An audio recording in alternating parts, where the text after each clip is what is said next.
Saudara, jelang peralihan TV analog ke siaran TV digital atau analog switch off pada tanggal 30 April mendatang, warga Banda Aceh mulai mencari set-top box untuk migrasi ke TV digital. Warga ingin mendapatkan siaran TV yang bersih, jernih, dan tidak bikin ribet karena teknologinya sudah canggih. Bersama Kompas, pemerintah akan mulai migrasi TV analog ke TV digital atau analog switch off pada tanggal 30 April mendatang. Untuk tahap pertama, ada 56 daerah layanan yang dimatikan siaran analognya termasuk di Aceh.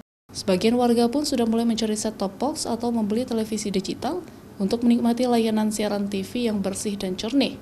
Warga Banda Aceh mulai mencari perangkat ke TV digital tersebut. Sebelumnya, sejumlah warga sudah mendapatkan sosialisasi soal peralihan TV analog ke TV digital melalui media dan juga melalui pemilik toko elektronik. Gambarnya jernih, kemudian suara bagus, yang ketiga nggak ribet. Untuk keadaan cuaca kita nggak perlu repot-repot keluar rumah karena tempatnya di dalam ya.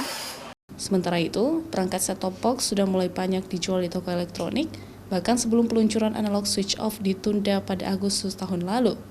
Para penjual set-top box memberikan sejumlah tawaran kepada warga, terutama mereka yang beli televisi perangkat set-top box. Rata-rata per hari, mereka mampu menjual 4 hingga 5 set-top box. Para pedagang pun meraup keuntungan dari peralihan TV analog ke TV digital. Kita kadang-kadang sehari ada 4, tergantung laku TV-nya. Jadi kalau misalnya TV laku 4 biji, kami pasti menawarin set box-nya gitu. Jadi sehingga konsumen pada saat menonton lebih puas menonton kualitas gambar siaran digital. Pemerintah melalui Kementerian Kominfo terus melakukan sosialisasi peralihan dari TV analog ke TV digital untuk memberikan edukasi pada masyarakat bahwa tanggal 30 April nanti, pemerintah akan mematikan siaran TV analog dan melakukan peralihan ke TV digital. Mustajab, Kompas TV, Banda Aceh.